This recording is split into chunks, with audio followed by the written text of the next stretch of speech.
comida, ela tem essa força transformadora de sociedades em muitos aspectos, né? Não somente através de como você come, como você se alimenta, mas também tem esse papel social fundamental da construção de sociedades sadias e justas.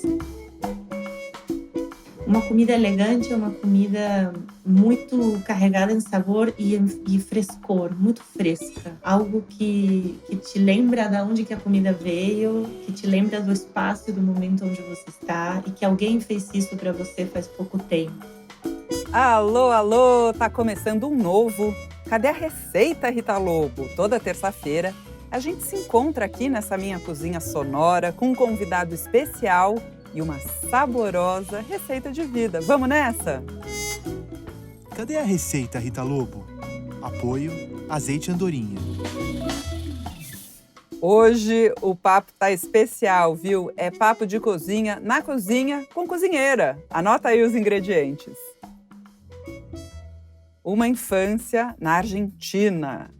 Fortes raízes italianas e mais algumas temporadas em diferentes países do mundo. 20 anos de Brasil, algumas cozinhas profissionais comandadas por ela, um restaurante autoral, uma marca de empanadas e participação num programa de TV de muito sucesso. Adicione a isso uma filha linda de 8 anos, um marido irlandês e lá vem ela, Paola Carosella. Para temperar a nossa conversa, ela trouxe um ingrediente que põe medo em muita gente, então já vou começar falando dele. Por que você escolheu o alho, Paola? Acho que o alho é vital na minha cozinha, na minha vida. Alho é um ingrediente que, além de ser incrivelmente saudável, assim, de ter um monte de propriedades que são muito boas, ele é delicioso para mim e ele melhora qualquer coisa simples que você queira fazer. Então, assim, ele traz muito sabor com muita facilidade. Então, você faz, sei lá, um macarrão na manteiga de alho e é uma delícia. Você faz um molho de tomate com muito alho e já fica uma delícia. Uma salada de rúcula com um pouquinho de alho ralado, suco de limão e azeite. Tudo delícia mesmo. Agora, aqui no Brasil, o alho acaba sendo mais usado no refogado, seja do arroz, do feijão. É diferente do uso na cozinha argentina? Quer dizer, tem diferença do uso do alho na cozinha brasileira e na cozinha argentina? Bom, primeiro, que eu acho que é complexo falar de uma cozinha argentina, assim como é complexo falar de uma cozinha brasileira, né? Mas você tem razão, o alho, pelo menos do jeito que a gente conhece aqui, ele geralmente na casa das pessoas entra no batidinho para o refogado. Eu acho que na Argentina é bastante parecido. Nós temos alguns molhos onde o alho entra cru, como chimichurri, o vinagrete nosso, que já nem lembro o nome, são 20 anos de Brasil, Rita. Que loucura, já está virando mais brasileira do que argentina. Você se sente brasileira? Eu me sinto, eu não sei se posso falar, é difícil, né? A gente não se pergunta todo dia de manhã, oi, como você se sente? Mas assim, eu definitivamente argentina não posso me sentir mais. Porque eu penso em português, eu escrevo em português, eu falo em português, tudo aqui, tudo que eu tenho, tudo que me faz pessoa é no Brasil. Tenho pouquíssima família na Argentina com a qual eu entro em contato, mas assim, não é um lugar, não é um ponto de referência, não é um lugar onde eu vou. Eu parei de ler jornais da Argentina faz uns 15 anos. Eu acho que os primeiros 5 anos aqui eu ficava ligada e conectada com o que acontecia. Agora é tanta coisa que acontece aqui que sobra tempo de olhar outro país. E assim, as minhas raízes em casa, as minhas famílias, as 2 famílias são italianas, né? Todas nasceram na Itália. Eu sou a primeira geração de argentinos, porque meu pai é italiano. A minha mãe é argentina. Então, do lado da minha mãe, eu sou a segunda geração, do lado do meu pai, a primeira. Então, eu nasci em 2 berços muito italianões, assim. Então, tínhamos horta, se fazia tudo, se matava os bichos para comer, se criava porco, galinha e coelho, porque as 2 famílias eram agricultoras na Itália, camponesas. Então, quando chegaram em Buenos Aires, foram morar na periferia de Buenos Aires, elas escolheram lugares para morar onde elas podiam fazer o que sabiam fazer, que era plantar e... E esse lugar que a sua família morava era Buenos Aires mesmo, periferia. Quer dizer, você tinha um lugar que tinha galinha, coelho, tinha espaço para plantar, mas ainda assim... província de Buenos Aires, né? Buenos Aires, assim como aqui seria São Paulo e Grande São Paulo, a mesma coisa, era a província de Buenos Aires, uns 30 quilômetros do centro. E casualmente, assim, as famílias foram morar um quarteirão diferente da outra, e foi assim que os meus pais se conheceram, jogando carnaval. A minha mãe foi carregar um baldinho de água para jogar água, que era que se fazia no carnaval, se jogava, se molhava as pessoas, e ela foi carregar o baldinho de água no viveiro do meu pai. A família do meu pai tinha um viveiro de plantas. Então, tinha muitas torneiras para dar água para as plantas. E ela entrou para encher o baldinho de água e assim se apaixonaram. Eu acho que ela tinha 16 anos. E casaram muito jovens. Com 18, 19, a minha mãe casou e com 20 engravidou de mim. Super jovem mesmo. Mas olha, Paola, a gente está esquecendo o alho e o refogado vai queimar, hein? Então vamos voltar para ele? Alguns alimentos trazem à tona um monte de memórias, lembranças saborosas, né? Acho até que tem mais a ver com o cheiro que resgata lá no fundo da alma essas recordações. O alho é assim para você? Então, voltando ao alho, o alho foi super presente na minha vida porque se usava muito alho em casa. Uma das lembranças mais lindas que eu tenho é de chuchar o grissini. A minha avó fazia uma salada de tomate da horta com manjericão, vinagre que meu avô fazia, porque meu avô fazia vinho. Ele tinha uvas e fazia um vinho, que era horrível, mas era o vinho dele.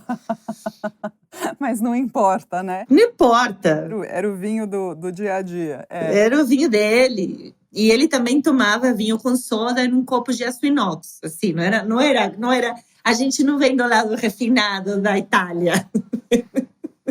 E a gente comia essa salada que a minha avó fazia, que era tomate, o vinagre caseiro, azeite, que provavelmente não era de oliva. Eu quero pensar que era de oliva, mas acho difícil, porque não sei se tinha nessa época.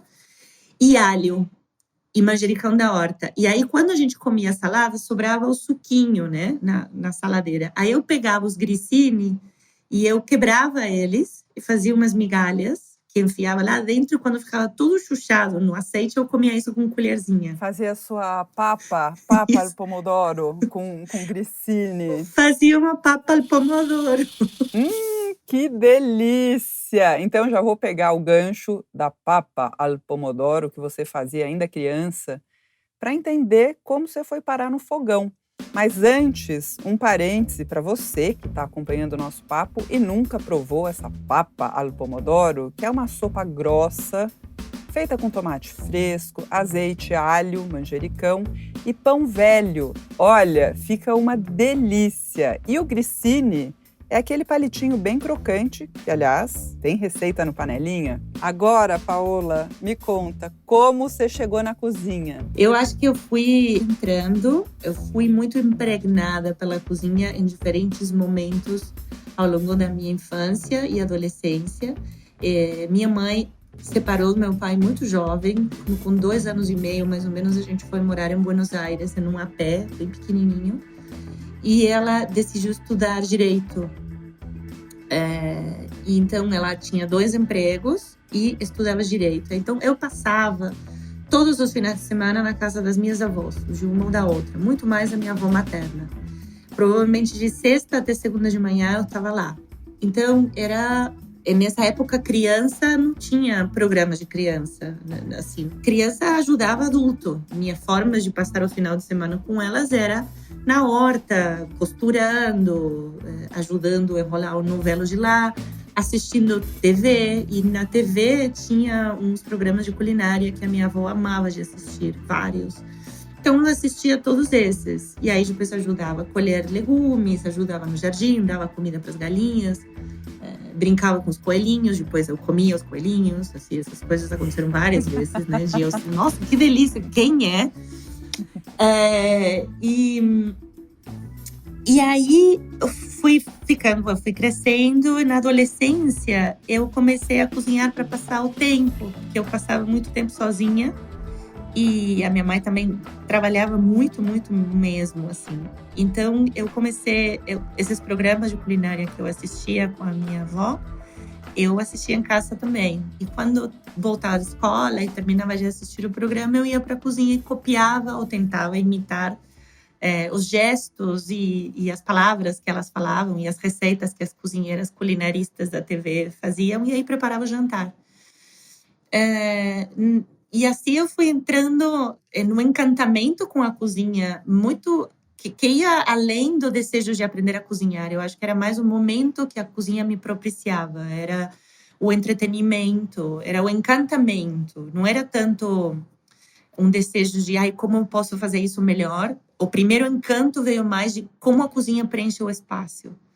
Como que a cozinha me faz sentir… Ela te acolheu. Sim. Num momento em que você, adolescente, em vez de estar com a turma, você estava em casa sozinha e a cozinha te acolheu, te deu um lugar no mundo, assim. É por aí? A cozinha me deu um lugar no mundo e me deu a cozinha, ela é o sinônimo de família, né?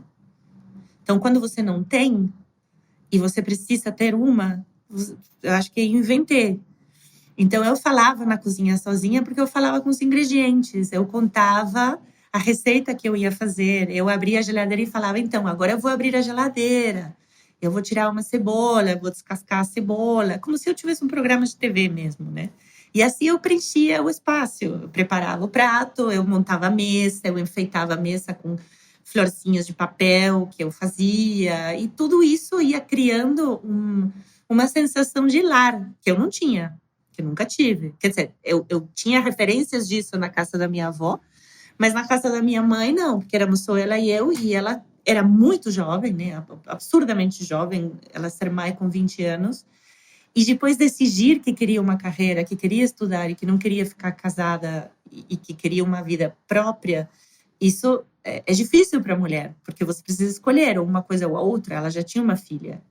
Então, nessas escolhas, eu fiquei um pouco sem um lar, vamos dizer assim. E eu construí esse lar. E ganhou uma referência de uma mulher super forte que toma decisão, né? Que vai atrás do que ela acredita. Exatamente. Independentemente do que seja o padrão na época, Exatamente. Né? Então, assim, não tenho não tenho mágoas nenhuma, muito pelo contrário. Assim, as pessoas fazem o que elas podem e eu acho que eu ganhei uma referência fortíssima, realmente, disso, de vai atrás do que você precisar e constrói. E olha que curioso, a distância é exatamente essa mulher que eu enxergo em você, que vai e faz. Agora, da cozinha de casa para a cozinha profissional, qual foi o seu caminho? Eu acho que isso é uma coisa que, nesse momento, mas muita gente está querendo saber. Na escola, já de mais adolescente, mais velha, eu fui muito rebelde, né? Nada tinha como dar muito certo também, assim, o tempo todo. Eu fui muito rebelde, não gostava da escola, não me dava muito bem. E quando cheguei ao 4º ano, tem 5 anos de Fundamental 2, tinha nessa época, depois mudou. Quando cheguei no 4º ano, fui convidada a me retirar da escola onde eu ia, porque eu era muito… o diretor falou para minha mãe, a sua filha é muito revolucionária. Já era muito revolucionária nessa época. Aí eu fui… Ele não estava errado, né? Não! Só não foi esperto para manter uma pessoa com essa força na escola e poder, né, ser exemplo para as outras, mas tudo bem. Não, mas tudo bem, não tem problema. A minha mãe foi maravilhosa. Minha mãe foi maravilhosa porque ela respondeu exatamente isso que você respondeu para ele. Eu acho que vocês não têm capacidade de lidar com alguém tão inteligente quanto ela. Imagina, linda minha mãe. Enfim, aí eu fui parar em uma escola dessas horríveis, onde vão parar as pessoas que são mandadas embora das escolas boas.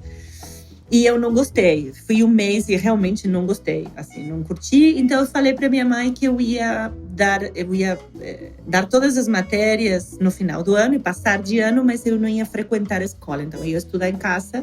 Você pode fazer isso lá. Então você vai no final de ano e você faz 12 provas de cada uma das matérias. E eu fiz isso. Então, durante esse ano, eu fui trabalhar como secretária de um amigo dela que tinha um estúdio de advogados também, no centro da cidade. E eu fui trabalhar como secretária. E trabalhando como secretária, um dia ele falou, não quero mais levar os clientes do escritório a almoçar em restaurantes, porque a gente fala de negócios muito, sei lá, privados. Então, me arruma uma empresa de catering ou um chefe de cozinha que venha fazer almoços aqui no meu escritório para 5 ou 6 pessoas. E aí eu levantei a mão e falei, deixa eu fazer. E aí ele me deixou. Então, eu fazia isso. Eu cozinhava em casa, à tarde e à noite, colocava tudo numa mala, de manhã ia para o escritório, montava a mesa e preparava a comida, aquecia tudo na copa do escritório, que tinha um micro-ondas pequenininho. E assim comecei a cozinhar para eles, né? Enquanto estudava para dar as matérias e ainda não tinha feito 18 anos, eu acho. Terminei a escola de todas as matérias, terminei a escola e nesse final de ano, o advogado, amigo da minha mãe, falou, você cozinha muito bem, você deveria estudar. E eu falei, nossa, eu adoraria, mas é que não tem escolas de cozinha no Brasil. E aí ele me apresentou um chefe de cozinha. Olha, esse ato falho confirma que você realmente se sente brasileira. Porque, na verdade, ele disse que não tem escola na Argentina. Tá e vendo? você falou no Brasil. Tá vendo? Eu te falei, é muito difícil. Não tinha escolas na Argentina. Então, ele me sugeriu que eu falasse com alguns chefes de cozinha da época que tinha, assim, Rita, tinha pouquíssimos. Estamos falando de 1990. Pensa que a Argentina teve o primeiro governo democrático em 1983, com alguns caos políticos, para variar, como sempre, todo ano na Argentina tem, mas algumas situações bem difíceis até 87. Então, assim, quantos restaurantes tinha em Buenos Aires? Acho que você contava com os dedos da mão, sério. Então, eu conheci 2 cozinheiros, os 2 falaram que eles não podiam me receber, porque só tinha homem na cozinha, eles não recebiam mulheres. E aí, me apresentou um cozinheiro que só trabalhava com mulheres. Era um restaurante suíço que fazia fondue raclette, chamava La Cave du Valais. Era uma casinha suíça em Belgrano, em um bairro super bonito, perto da minha casa, na Argentina. O cara fazia fondue, raclette e fazia também alguns pratos de cozinha autoral, entre aspas. E ele só trabalhava com mulheres, porque ele falava que as mulheres eram mais organizadas. Então, por esse motivo que eu consegui meu primeiro estágio, que não era remunerado, eu pagava para ele. Ele me cobrou $100 por mês, por um ano, para eu aprender como se organizava uma cozinha, como se trabalhava numa cozinha. E esse foi meu primeiro emprego, entre aspas, não era um emprego, eu pagava para ele. Mas foi a minha primeira entrada profissional. E eu realmente me encantei. Assim, eu amava aquilo.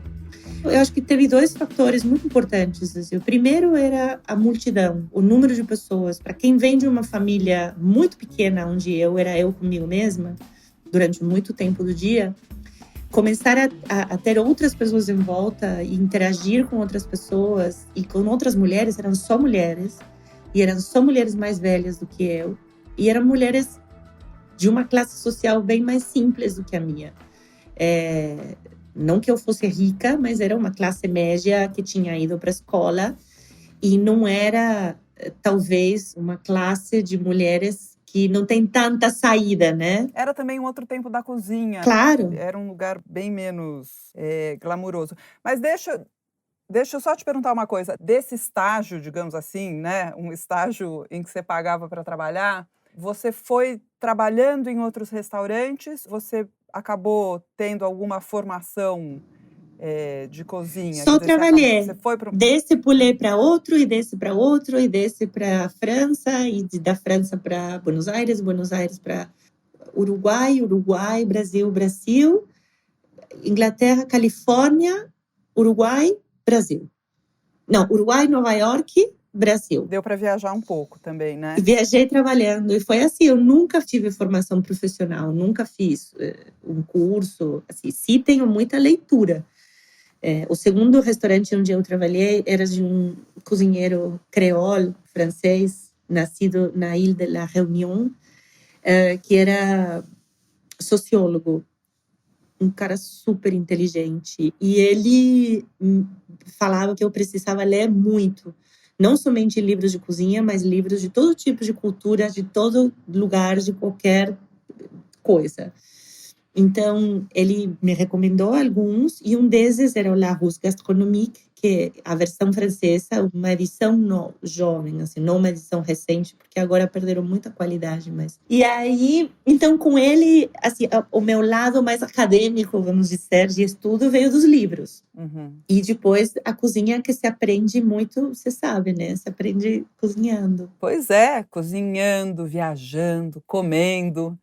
Agora, mudando de alhos para bugalhos, no dia a dia, quem cozinha na sua casa? Bom, eu tenho um marido maravilhoso que cozinha incrivelmente bem. Então, a gente meio que se divide, sem ter uma divisão, não temos uma agenda de que dia corresponde a cada um. Isso vai mais assim, por volta das 6 da tarde, um pergunta para o outro quem cozinha.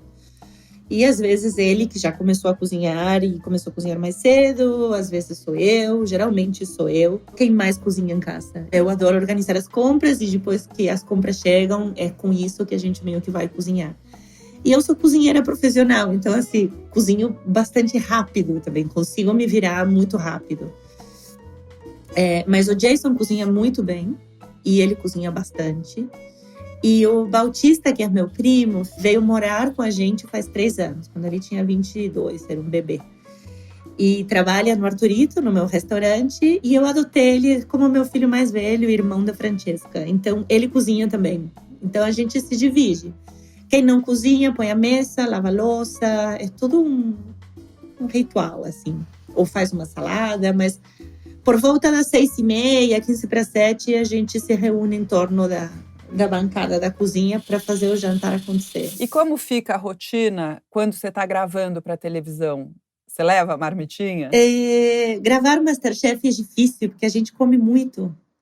Então, esse programa acabou com a minha rotina alimentar, assim. É muito complicado, porque a gente grava por 3 ou 4 meses, de segunda a sexta. Então, é muito tempo.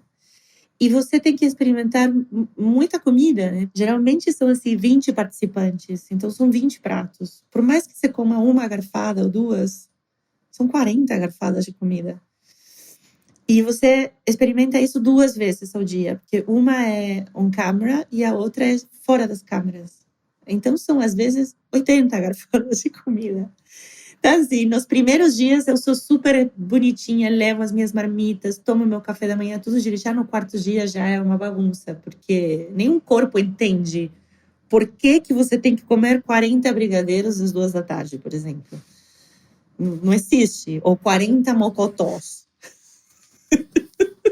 Eu fiquei curiosa para saber o quanto você ainda cozinha profissionalmente, porque além de ser cozinheira e empresária, ter os seus restaurantes, você é apresentadora e tem uma série de outras atividades. Como é que faz para conciliar tudo? Eu tenho algumas rotinas. Por exemplo, eu tenho o Arturito, que é meu restaurante, e La Guapa, que são empanadas e que se organiza de uma forma diferente a um restaurante, porque agora já temos muitas lojas. Então, La Guapa tem uma fábrica com engenheiras de produção e um time de qualidade. Então, aí eu cozinho de uma forma diferente. Eu vou, eu testo, eu corrijo. E, sobretudo, porque as receitas já são muito padrão e elas já estão faz 6 anos. A gente não muda a receita, La Guapa. De tanto em tanto aparece uma coisa nova. Mas no La Guapa é mais, uma vez por semana, é um controle de qualidade. Arturito, que é um processo muito mais de criação, esse ano foi um ano muito particular. A gente teve que fechar em março e mudar completamente, acabar com o cardápio que existia. E a fórmula que eu achei foi de ter 2 pratos, um prato do dia e um prato dos agricultores. Esse prato dos agricultores tem um porquê de existir. E por que eu fiz isso? Tô saindo um pouco da tua pergunta, mas eu tô te contando assim. Eu cozinho bastante, mas eu me adapto ao que precisa ser feito. Então, o Arturito é o lugar que mais demanda de mim tempo de cozinha e de criatividade. Só que esse, particularmente, foi um ano muito atípico. Então, nos outros anos, o que eu faço é, nos meses que eu não gravo, eu estou muito na cozinha. Então, eu testo receitas, eu crio os pratos, eu fico com os meninos e as meninas da cozinha, dou muita aula na cozinha e deixo tudo bem organizadinho para depois poder sair para gravar. Esse ano, como eu te contei, foi atípico. Então, março, abril e maio, eu fiquei na cozinha do Arturito todos os dias, de segunda a segunda. E eu fiz um prato por dia, todos os dias diferente. E essa foi a forma que eu tive de continuar comprando o mesmo volume de legumes e de folhagens dos agricultores de Parelheiros, com os quais eu tenho parceria, para não diminuir o volume de compra deles, por causa de que a gente tinha fechado o restaurante. E eu criei esse prato dos agricultores para poder colocar nesse prato a maior quantidade de insumos da Cooperapas, por uma responsabilidade mesmo social de quanto que o volume de compra do Arturito sustenta a cooperativa. E aconteceu uma coisa muito engraçada, assim, de novo estou saindo do assunto, mas fechei os números de compra da Cooperapas de 2019, que foi um ano normal para o restaurante, de muito trabalho, e os números de volume de compra da Cooperapas de 2020. E em 2020, mesmo o restaurante faturando 40% a menos que em 2019, eu comprei 3 vezes mais deles. E isso foi incrível, porque representou para eles 3 vezes mais de faturamento. Incrível, incrível. Aí que você vê como a comida, ela tem essa força transformadora de sociedades em muitos aspectos, né? Não somente através de como você come, como você se alimenta, a tua luta contra os ultraprocessados, mas também tem esse papel social fundamental da construção de sociedades sadias e justas, de você ter uma distribuição de renda dentro da sociedade e localmente, através dos agricultores locais, tem um impacto gigantesco. Pois é, com certeza a comida tem o poder da transformação. Eu já volto com a Paola e esse papo ótimo depois do break. Comida de verdade é assunto que todo mundo deveria falar e ouvir.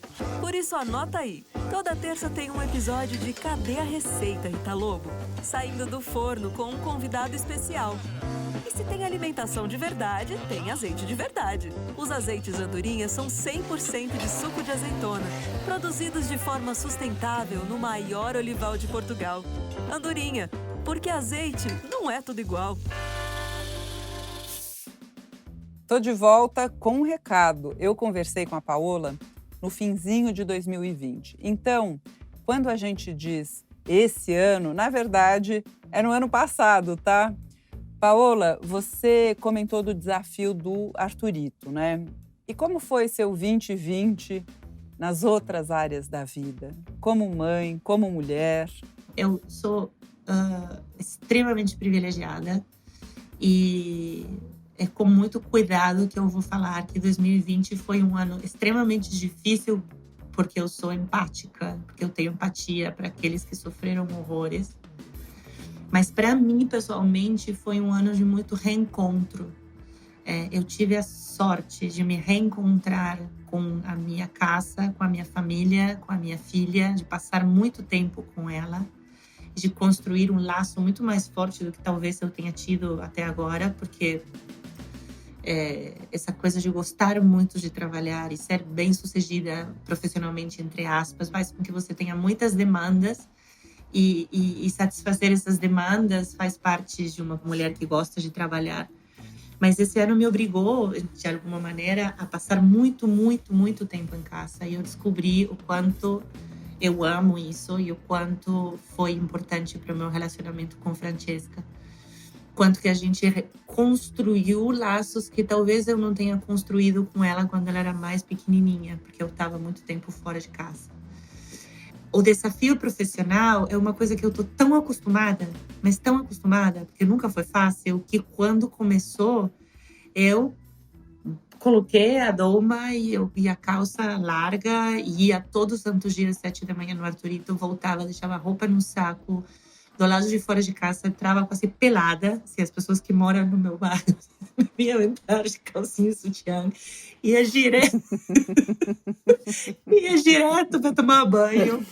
estabeleci uma rotina assim, muito guerreira. Eu lembro que eu falava com a minha avó, Délia, que tem 90 anos, e ela falou uma coisa, Rita, para mim, que foi tão impressionante, mas tão impressionante. Isso foi em abril já, bem no comecinho, ela está na Argentina.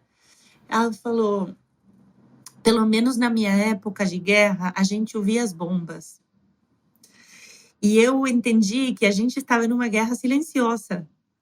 E eu sou tão guerreira, não quero que pareça arrogante, mas é que parte da minha personalidade é essa. De fato, uma das coisas que eu preciso me disciplinar também é para não estar guerreando o tempo inteiro, porque às vezes você guerreia, você peleia por coisas que você não deveria. Ah, mas nós vamos chegar nesse seu lado, nós vamos chegar, aguenta firme. Eu tô deixando por último. Tá bom.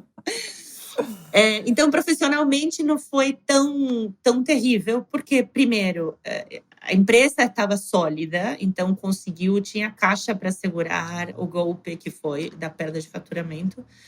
Eu tenho uma exposição muito grande e isso ajuda muito aqui. O que você poste tenha mais alcance para as pessoas. Então, o prato do agricultor, os pratos do Arthurito, a gente conseguiu vender muito bem e sobreviver, diferente de outros amigos e colegas que não tiveram a mesma sorte.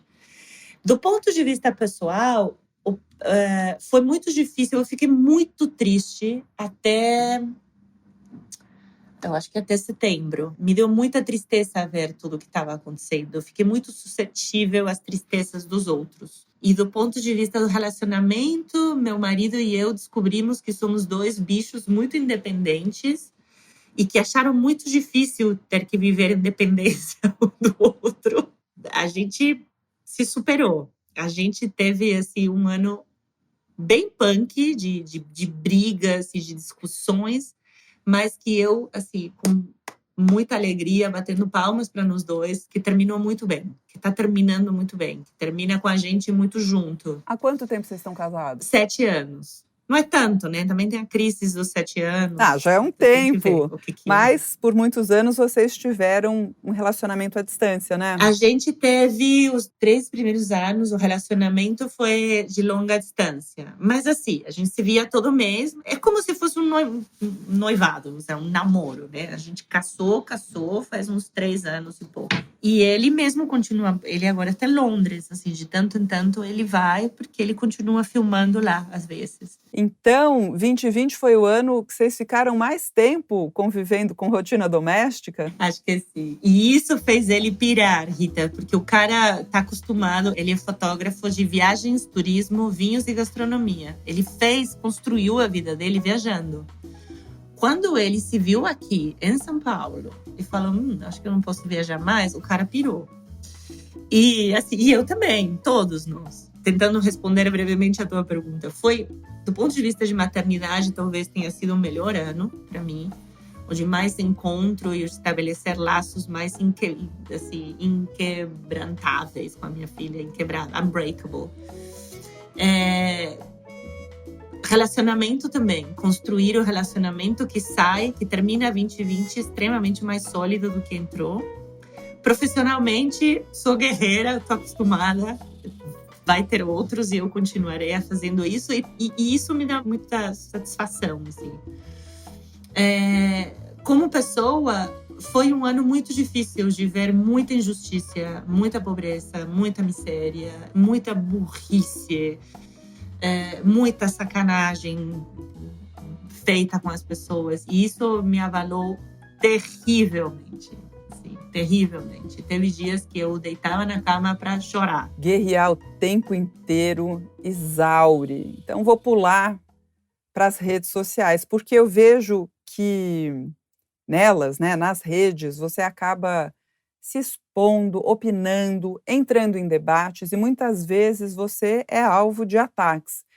Como é que anda a sua relação com as redes sociais? Vou te contar, meu relacionamento com as redes sociais tem mudado um pouco no último ano e meio, mais ou menos, porque eu vi que talvez uma das reações que eu causava eram muito polarizadas. E como eu tento não ser mais um agente de polarização, que eu acho que já está polarizado o suficiente, tenho tentado me moderar. E tentar não fazer posts que pareçam que eu estou tentando uma palavra que eu detesto, entre aspas, lacrar, né? Cheguei eu aqui com a verdade, eu vou lacrar. Eu odeio isso, detesto. Me dá muito medo parecer isso. E muitas vezes, o Twitter, sobretudo, qualquer rede social, né? Mas o Twitter que você não fala, que você escreve, as escritas, as palavras, elas vêm sem tom, elas vêm sem entorno, sem contexto. Então, você pode ser lida de muitas formas. E assim, tanto você como eu, muitas vezes fomos lidas de formas muito erradas, né? Uma das grandes últimas brigas minha na internet foi quando fui acusada de gordofobia por falar que a obesidade era uma doença. E foi grande, assim, a briga. Eu comecei a ler os comentários, eu falava, mas peraí, as pessoas estão respondendo algo que elas acharam que eu falei, mas não estão respondendo a mim, estão falando a interpretação de um terceiro que eu não conheço, que está me acusando de algo que eu não fiz, e está se criando um bololô aí gigantesco de briga. Será que é produtivo? Será que isso serve para alguma coisa? Será que estamos ensinando algo? Será que essa discussão ela é positiva? Quando eu vi que essas grandes discussões estavam longe de serem positivas, eu comecei a moderar o meu discurso. Porque eu acho que estamos num momento de redes sociais muito confuso, onde ainda as regras do jogo não são muito claras, né? Então, eu sou cuidadosa, não quero ser mal interpretada. Às vezes, obviamente, vou lá e falo alguma coisa e também sou mal interpretada. Acho que é parte das regras do jogo, mas eu estou mais moderada do que eu estava. Me conta uma coisa, para você é importante provocar essas reflexões? Me pergunto se a gente provoca mesmo uma reflexão ou se a gente só provoca briga, sabe? Eu fiquei me perguntando até que ponto é uma reflexão. Porque... E eu não sei se a gente provoca uma reflexão. Se você me pergunta se a minha vida nas redes sociais é muito importante, não é muito importante. Ela existe, mas não é uma coisa na que eu invista dinheiro, nem equipe de pessoas, sou eu mesma. Tenho tentado não deixar que tire meu sonho, sabe? Meu sono. Aí que você vê que eu não sou brasileira, não sou toqueção, meus erros. Eu tento que não tire meu sono, porque não quero ter essa coisa da aflição de não fiz o post para agradecer tal coisa. Eu não fiz o post porque hoje é o aniversário de tal outro. Eu tento viver a vida do lado de cá. Ainda não sei usar as redes, por incrível que pareça, né? Tenho 4 milhões de seguidores no Instagram, mas eu posto muito pouco. 1 milhão e pouco no Twitter. E eu também ainda não sei usar muito bem as redes. Eu tô aprendendo, sabia? E também tem uma coisa que você falou que é verdade. Eu não sou só uma coisa na minha vida, né? Eu não sou só a dona do Arthurito, ou a cozinheira, ou a apresentadora do programa de TV, ou a politizada, ou a mãe, ou a celebridade. Eu sou uma mistura de todas essas coisas. E uma mistura muito complexa. Então, às vezes, quando eu pego o celular, eu não tô afim de postar a minha vida. E às vezes tem foto de prato, às vezes tem foto da minha indignação pela morte de 2 meninas no Rio e por sair no fundo do jornal no lugar de ser primeiro na capa, ou minha indignação pelo nosso racismo estrutural. Às vezes eu tô vaidosa. É complexo, né? Você criar uma figura que tenha uma linguagem única nas redes sociais. Uhum. Dentro desse coquetel com tantos ingredientes. Esse é um assunto complexo mesmo, porque, ainda que faça parte do nosso dia a dia, já há algum tempo, está em mutação o tempo todo. Então, eu vou voltar para a cozinha, que é um lugar que a gente domina melhor. E vou entrar num túnel do tempo para chegar lá no Júlia Cocina, seu antigo restaurante, que eu frequentei muito aqui em São Paulo. Você fazia uma salada com tomatinho cereja, laminado e desidratado, que era de uma delicadeza, de uma elegância. Uma elegância que não é para todo mundo, né? Porque não é clichê, não é da lagosta, do camarão. Para você, o que é elegância na cozinha? Eu acho que o primeiro passo é o ingrediente, sim ou sim. Então, a elegância tem que vir também da forma como esse ingrediente foi feito, né? Ele foi feito com elegância, de respeitar o bicho, respeitar a terra, respeitar o agricultor, as pessoas em volta. Então, temos um bom ingrediente. Depois, forma que a gente vai manipular esse ingrediente para que esse brilho que ele traz de autenticidade, ele fique no prato, né? Que não seja uma coisa manipulada demais. Segundo, o terceiro, e muito importante para mim, respeitar o meu conhecimento. Tem coisas que eu não sei fazer e não vou aprender. E tem outras que eu faço muito bem e que talvez não sejam nem muito originais, nem muito criativas, mas são aquelas que eu sei fazer, gosto de fazer e gosto de comer. Então, a comida hoje, a minha, é a comida de uma mulher que já reconhece aqueles lugares onde ela não precisa ir para se provar nada, né? Eu não vou fazer espumas, eu não vou fazer cristais de quiabo, não vou fazer pó de tutano, não é meu estilo, nunca foi, nem será. Então, não preciso mais investigar esses cantos ou me testar para ver se eu tenho capacidade de fazer isso. Uma comida elegante é uma comida muito carregada em sabor e frescor, muito fresca. Algo que te lembra de onde que a comida veio, que te lembra do espaço, do momento onde você está e que alguém fez isso para você faz pouco tempo. Isso é extremamente elegante e, tristemente, é cada vez mais elegante porque é cada vez mais difícil. Foi ficando raro, né? Foi ficando raro. Foi ficando raro ter tempo para cozinhar. Ter tempo para cozinhar é muito chique. Ter a possibilidade de comprar ingredientes frescos é cada vez mais chique. Chique, privilegiado, sei lá, outra palavra que você queira usar. Por isso que o teu trabalho, o meu, o nosso, é de falar, gente, peraí, como pode ser que vocês continuem querendo fazer isso tão difícil e destruam uma sociedade inteira? Total, ótima reflexão. Paola, vou voltar para o nosso ingrediente, para o nosso alimento do dia, que é o alho. Então me conta, qual vai ser o seu próximo prato com ele? Tem uma receita que eu amo profundamente, que é muito simples, que leva muito alho, que chama banha calda, que você conhece, obviamente, muito bem. Que na verdade, é como uma espécie de fondue, onde se coloca no centro da mesa uma bacia com azeite de oliva um pouco aquecido, onde você destrói assim, muito alho e alguns alites, e depois você vai mergulhando legumes nele. E eu amo isso, amo fazer isso. Eu tô salivando aqui só de pensar. Amo comer isso com batata. Uma batata fervida com um pouco de banha calda em cima é uma refeição assim, elegantíssima. Chique no último. E qual vai ser aquele prato que, se a Fran tiver filhos e você virar a vovó Paola, vai ser assim a sua marca? Nhoque. Nhoque das minhas avós. Eu acho que é o prato, é o meu ícone. Assim.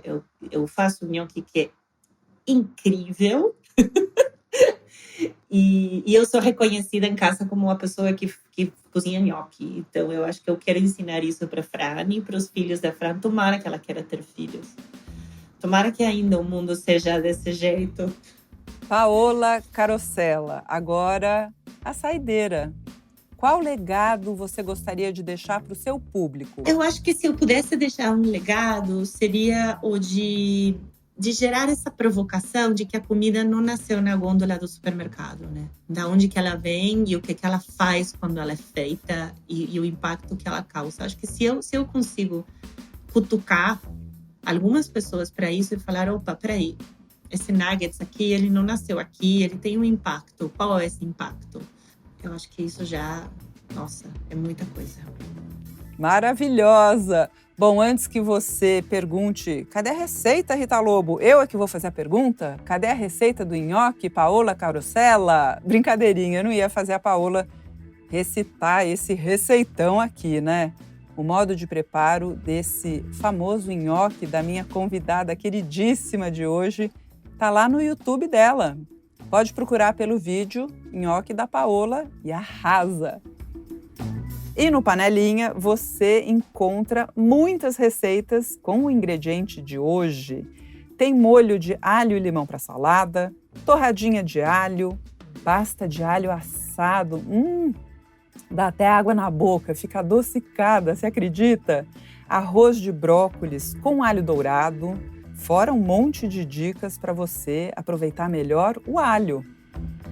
Então, eu vou ficando por aqui, mas semana que vem eu volto. Até lá! Cadê a Receita, Rita Lobo? É uma realização do Panelinha, com produção da Trovão Mídia. A edição de som e a trilha sonora são do Arthur Decloé. E o podcast tem o apoio do Azeite Andorinha.